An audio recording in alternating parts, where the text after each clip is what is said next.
इयत्ता 7वी नागरिकशास्त्र पाठ क्रमांक 3 संविधानाची वैशिष्ट्ये। विद्यार्थी मित्रांनो, नागरिकशास्त्राच्या पहिल्या आणि दुसऱ्या पाठामध्ये आपण संविधानाची निर्मिती कशी झाली आणि दुसऱ्या पाठात संविधानाच्या उद्देशिकेचा अभ्यास केला।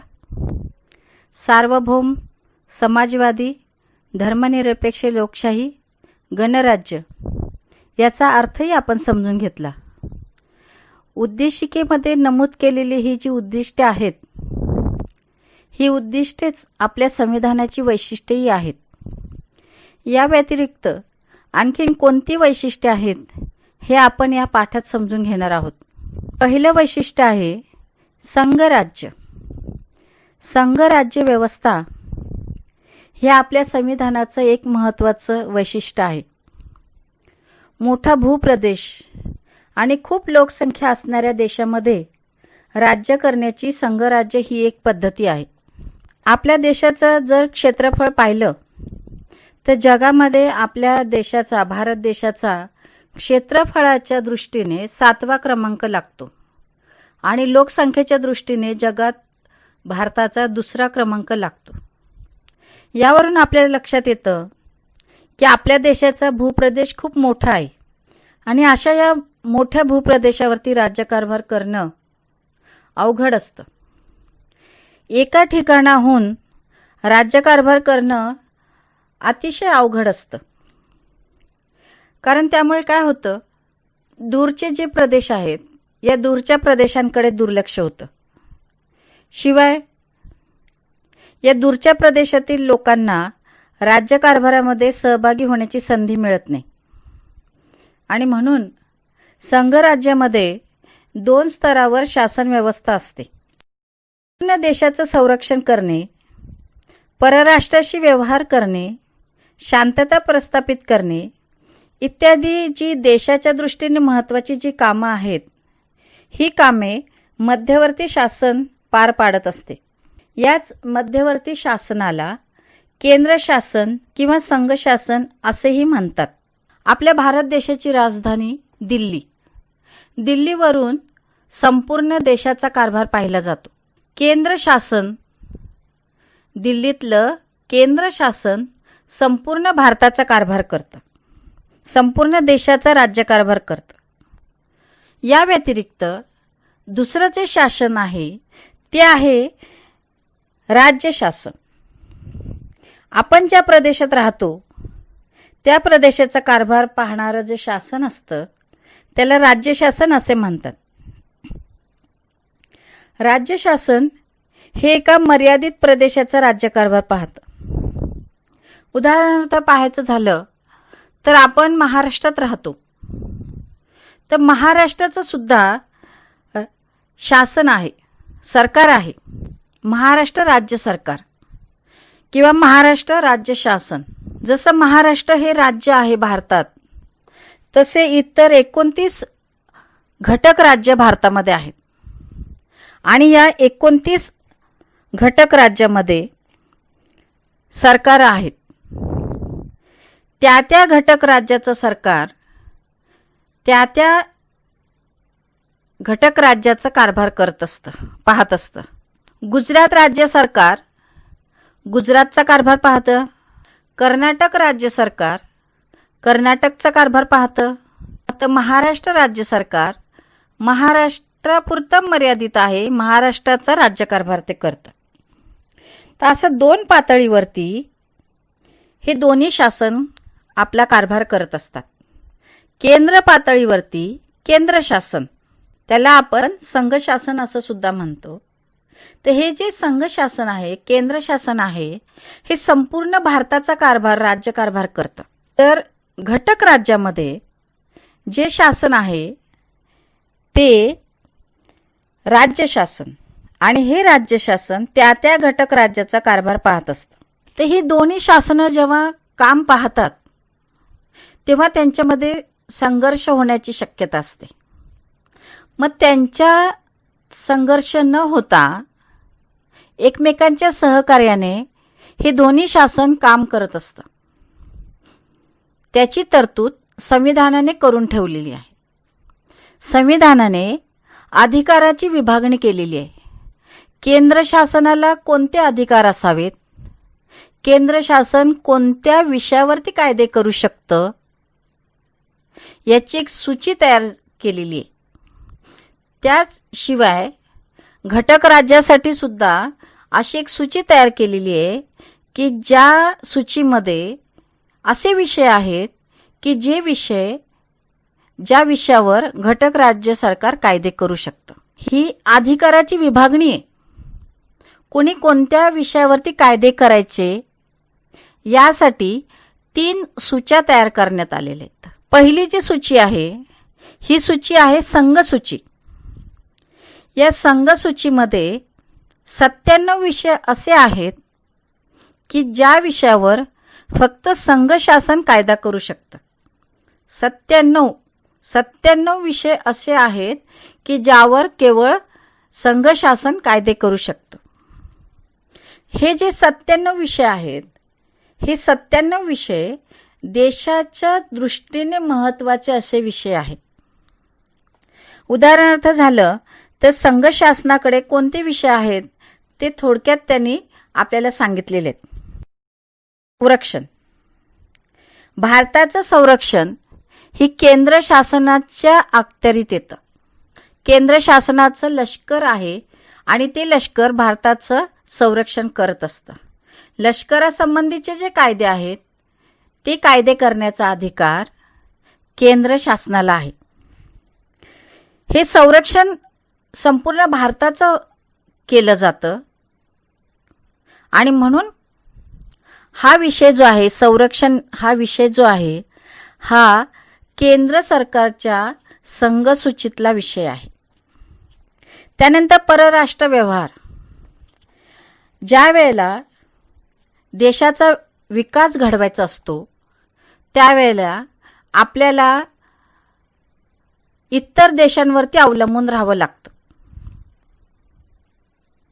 इतर देशांशी व्यवहार करावे लागतात आणि त्यांच्याशी व्यवहार करून एकमेकांच्या सहकार्याने देश आपली प्रगती करत असतात. तर भारताला सुद्धा परराष्ट्र व्यवहार करावा लागतो. हा विषय भारताच्या दृष्टीने महत्त्वाचा आहे आणि म्हणून तो संघ सूचीतला विषय आहे. या विषयावर परराष्ट्र व्यवहार या विषयावर भारत सरकार, केंद्र सरकार कायदे करू शकतं. त्यानंतर युद्ध व शांतता. युद्ध करायचं की नाही करायचं, शांतता प्रस्थापित करण्यासाठी कोणतं पाऊल उचलावं, जगात शांतता टिकली तर प्रत्येक देशाला स्वतःची प्रगती करता येते. जगात शांतता असेल तर मानव जातीचं कल्याण होऊ शकतं. तर जागतिक शांतता ही फार महत्त्वाची असते. आपला भारत देश शांतताप्रिय देश म्हणून ओळखला जातो. तर जगामध्ये शांतता टिकवण्यासाठी जे काही धोरण राबवता येईल ते धोरण भारत राबवत असतं. काही वेळेला युद्धासारखे प्रसंगही ओढवले जातात. तर युद्ध करायचं की नाही हा निर्णय घेण्याचा अधिकार केंद्र शासनाला आहे आणि म्हणून युद्ध व शांतता हा जो विषय आहे हा विषय संघ सूचीमध्ये येतो.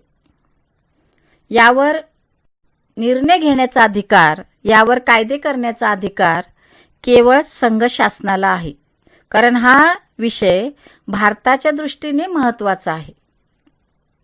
त्यानंतर चलन व्यवस्था. ज्या वेळेला तुम्ही दुकानात जाता, एक 10 रुपयाची नोट देऊन वस्तू विकत घेता. हे 10 रुपये घेऊन जर तुम्ही संपूर्ण भारतात कुठे जरी गेलात तरी त्या 10 रुपयाचं मूल्य सगळीकडे सारखंच असणार आहे. कारण चलन हे कोणत्या घटक राज्याचं नसतं. महाराष्ट्र राज्याचं चलन वेगळं. चलन म्हणजे पैसा. सोप्या भाषेत तुम्हाला समजावं म्हणून मी सांगते, पैसा, आर्थिक व्यवहार. तर हे जे पैसे आहेत, 10 रुपयाची नोट असेल, 100 रुपयाची नोट असेल, त्याचं मूल्य संपूर्ण भारतात सारखंच आहे. कोणत्या एका घटक राज्याचं स्वतःचं चलन व्यवस्था वेगळी नसते. संपूर्ण भारतासाठी एकच चलन व्यवस्था असते. आणि म्हणून हा विषय भारताच्या दृष्टीने महत्त्वाचा असल्यामुळे संघ सूचीमध्ये हा विषय येतो. म्हणजे हा विषय संघ शासनाच्या अखत्यारीत येतो. त्यानंतर आंतरराष्ट्रीय व्यापार. मगाशीच मी सांगितलं, आपल्याला जर प्रगती करायची असेल तर आपल्याला इतरांवर अवलंबून राहावं लागतं. इतर देशांशी व्यापार करावे लागतात. आंतरराष्ट्रीय व्यापार. जेव्हा आपण इतर देशांच्या आर्थिक गुंतवणुकीमध्ये सहभागी होऊ, आपला व्यापार वाढवू, तेव्हा आपण आर्थिकदृष्ट्या सबळ होऊ शकतो. आंतरराष्ट्रीय व्यापार जितका वाढेल तितकी आपल्या देशाची भरभराट होईल.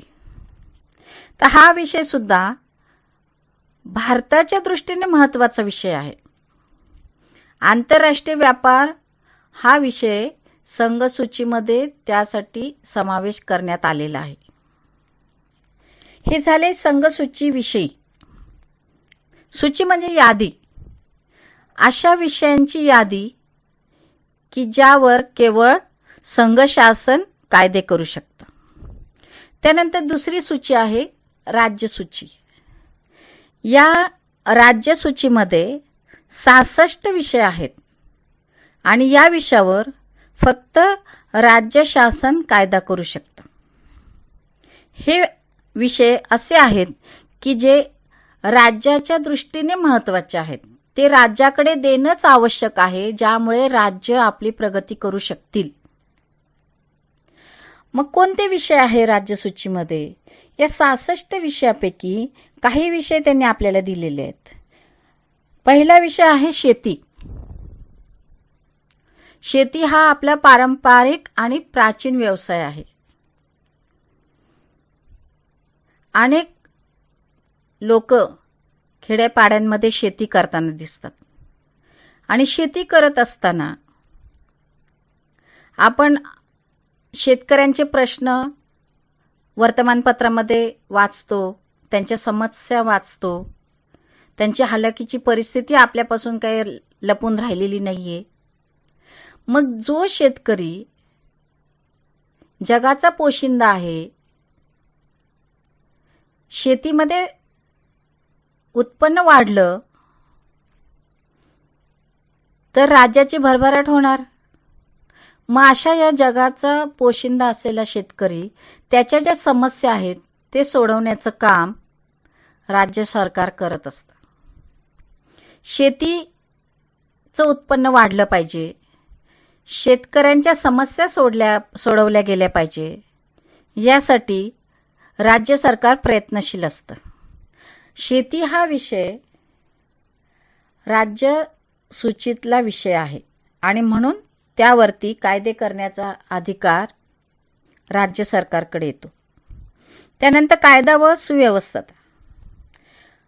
आपल्या राज्यामध्ये शांतता आणि सुव्यवस्था राखणे, कायद्याची अंमलबजावणी योग्य प्रकारे करणे, हे काम प्रत्येक घटक राज्य करत असतं.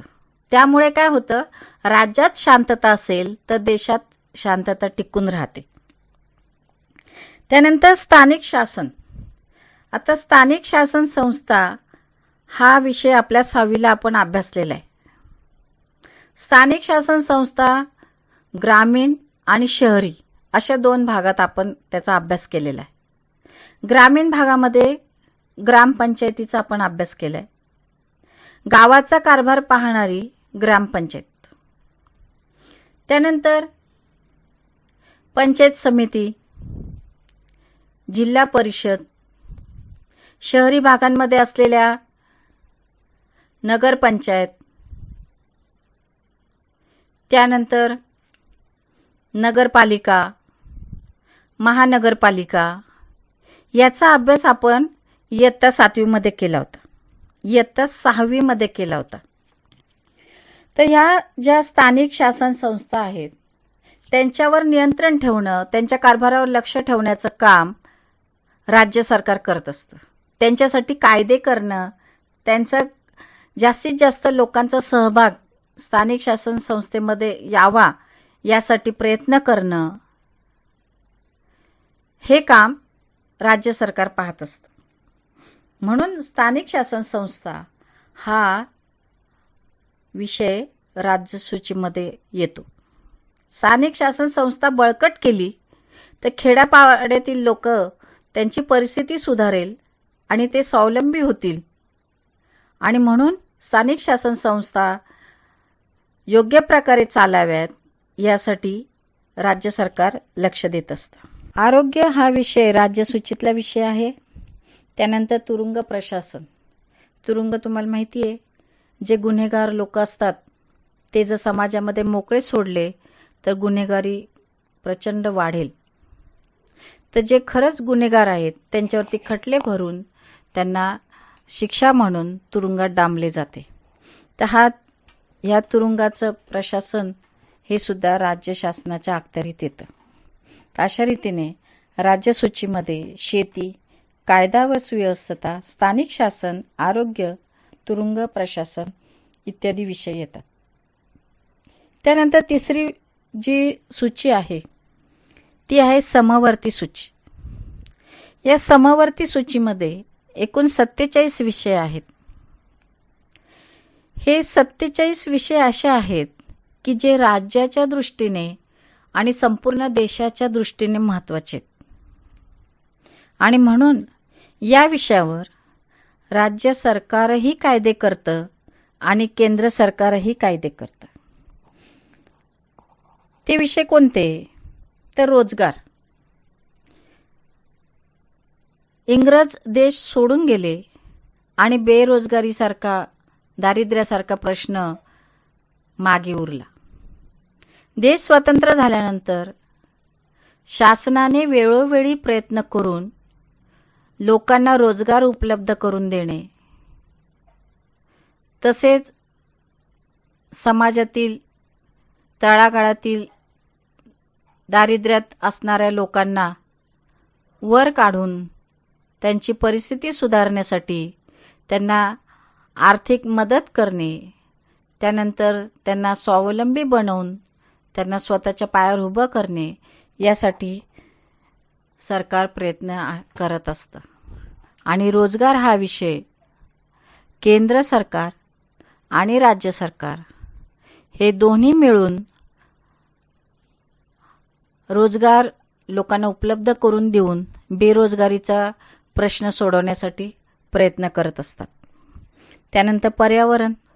पर्यावरण हा विषय असा आहे की जो जागतिक पातळीवरचा मोठा प्रश्न म्हणून सगळ्यांपुढे उभा आहे. पर्यावरणात आपण पाहतो की अनेक प्रकारचं प्रदूषण आता वाढायला लागलेलं आहे. पाणी प्रदूषण असेल, हवा प्रदूषण असेल, अनेक प्रकारचे प्रदूषणामुळे सामान्य लोकांना अनेक संकटांना तोंड द्यावं लागते. असंच जर पर्यावरणाची हानी होत राहिली तर ती संपूर्ण मानव जातीलाच संकटात नेऊन पोचवेल. म्हणून पर्यावरण संतुलन राखलं गेलं पाहिजे. यासाठी राज्य शासन आणि केंद्र शासन वेळोवेळी विविध प्रकारचे कायदे करून पर्यावरण संतुलन राखण्याचा प्रयत्न करत असतं. त्यानंतर आर्थिक व सामाजिक नियोजन, व्यक्तिगत कायदा, शिक्षण इत्यादी विषय या समवर्ती सूचीमध्ये येत असतात. याशिवाय या 3 सूचींव्यतिरिक्त या सूचीमध्ये जे विषय दिलेले आहेत त्याच्या व्यतिरिक्त एखादा नवीन विषय निर्माण होतो, त्यावर कायदा करण्याचा अधिकार संघ शासनाला असतो आणि म्हणून हा अधिकार शेषाधिकार म्हणून ओळखला जातो. लक्षात आलं का? ह्या 3 ज्या सूची आहेत, संघ सूची, राज्य सूची आणि समवर्ती सूची, या सूचींमध्ये जे विषय दिले, ज्या वेळेला आपलं संविधान तयार झालं तेव्हा ते विषयांचा त्यामध्ये समावेश केला गेलेला आहे. आता काळ बदलला, परिस्थिती बदलली, समस्या बदलल्या, नवीन नवीन विषय रोज निर्माण होतात आहे.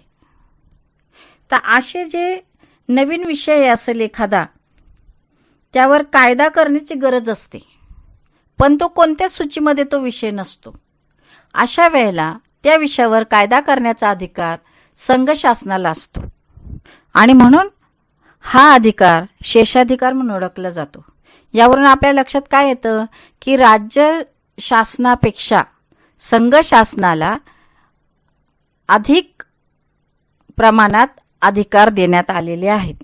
त्यानंतर पुढचं वैशिष्ट्य जे आहे संविधानाचं, ते आहे केंद्रशासित प्रदेश किंवा संघशासित प्रदेश. केंद्रशासित प्रदेश म्हणजे काय? तर भारतामध्ये एक संघराज्य आहे, संघ शासन आहे. त्यानंतर 29 राज्य शासन आहेत किंवा त्यालाच आपण घटक राज्य असं सुद्धा म्हणतो. तसेच 7 संघशासित प्रदेश आहेत. ह्या संघशासित प्रदेशावर, संघशासित नावावरून तुमच्या लक्षात येते, ह्या संघशासित प्रदेशावर संघ शासनाचं नियंत्रण असतं. तिथे घटक राज्य सरकार अस्तित्वात नसतं. तर हे प्रदेश असे आहेत की या प्रदेशावर थेट केंद्राचं नियंत्रण असतं. या प्रदेशावर केंद्र सरकारचं नियंत्रण असतं.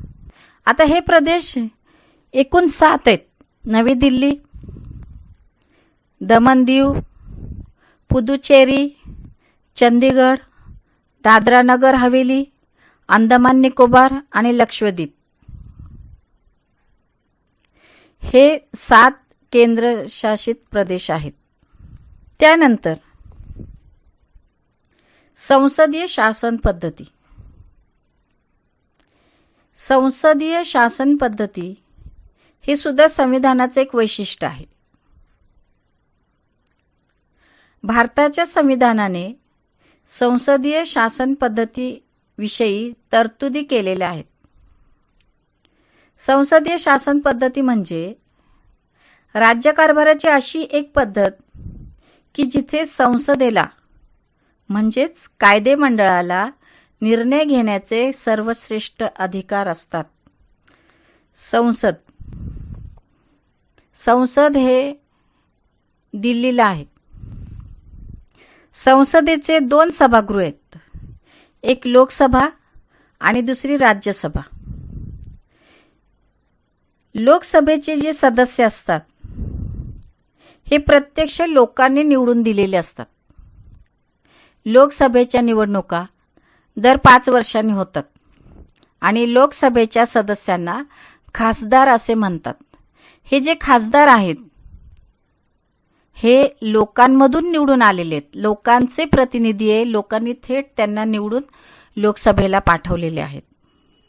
त्यानंतर संसदेचं दुसरं जे सभागृह आहे त्याला राज्यसभा असे म्हणतात. राज्यसभेचे सदस्य सुद्धा निवडून आलेले असतात, परंतु ते लोकप्रतिनिधींकडून निवडून आलेले असतात. त्यांना लोकांनी, जनतेने थेट निवडून दिलेलं नसतं. तर ज्यांना जनतेने निवडून दिलेले ते लोकप्रतिनिधी या राज्यसभेच्या सदस्यांना निवडून देतात.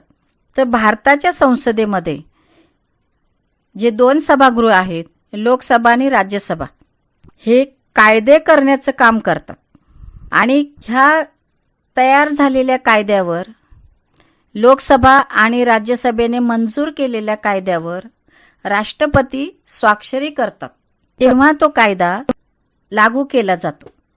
राष्ट्रपतींच्या स्वाक्षरीशिवाय कोणताही कायदा लागू केला जात नाही.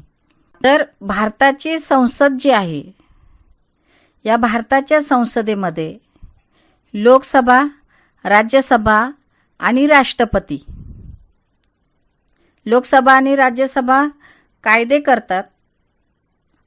त्या विधेयकावर, त्या कायद्यांवर राष्ट्रपतींची स्वाक्षरी महत्त्वाची असते, म्हणून राष्ट्रपती हे सुद्धा कायदे करण्यात एक महत्त्वाचा घटक असतो. तर राष्ट्रपती, लोकसभा व राज्यसभा यांचा समावेश संसदेत होत असतो. आणि कायदे तयार झाले की त्या कायद्याची अंमलबजावणी करण्याचं काम मंत्रिमंडळ करत असतं. प्रत्यक्ष राज्यकारभार करणारे हे मंत्रिमंडळ असतं. लोकसभेतून निर्माण होतं, म्हणजे जे प्रतिनिधी लोकांमधून निवडून गेलेले असतात लोकसभेवर, त्यांच्यातूनच मंत्रिमंडळ तयार होतं. हे मंत्रिमंडळ आपल्या आपल्या खात्याचा कारभार करत असतात.